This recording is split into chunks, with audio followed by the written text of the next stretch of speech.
بسم اللہ الرحمن الرحیم۔ ہم نے سورۃ بقرہ کی 8 آیات پڑھی تھی۔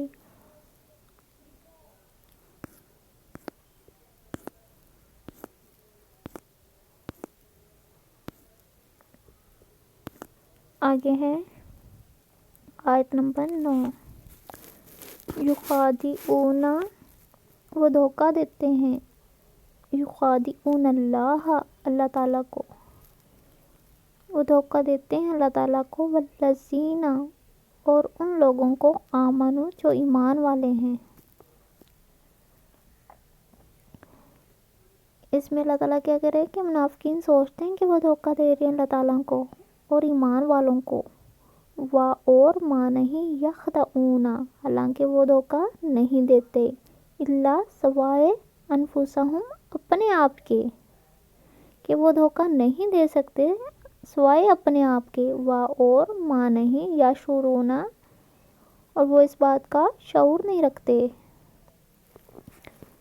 منافقین سوچتے ہیں کہ وہ اللہ تعالیٰ کو اور ایمان والوں کو دھوکہ دے رہے ہیں یا دھوکہ دیتے ہیں، پر وہ ایسا کر نہیں سکتے، یعنی وہ دھوکہ دے نہیں سکتے۔ وہ دھوکہ دیتے ہیں اپنے آپ کو، یعنی وہ اپنے آپ کے سوا کسی کو دھوکہ نہیں دیتے، اور وہ اس بات کا شعور نہیں رکھتے۔ آگے آیت نمبر 10۔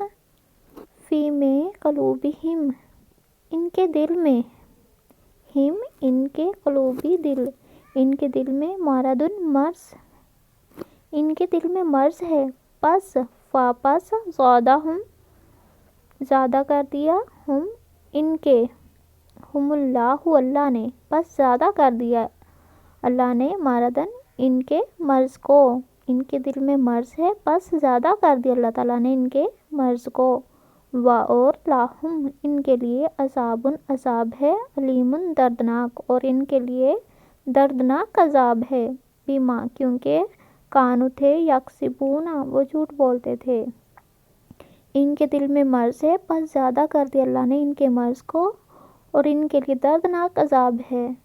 آگے وجہ بتائے گی کس وجہ سے، کیونکہ وہ جھوٹ بولتے تھے، ان کے دل میں مرض ہے، پس زیادہ کر دیا اللہ تعالیٰ نے ان کے مرض کو، اور ان کے لیے دردناک عذاب ہے، کیونکہ وہ جھوٹ بولتے تھے۔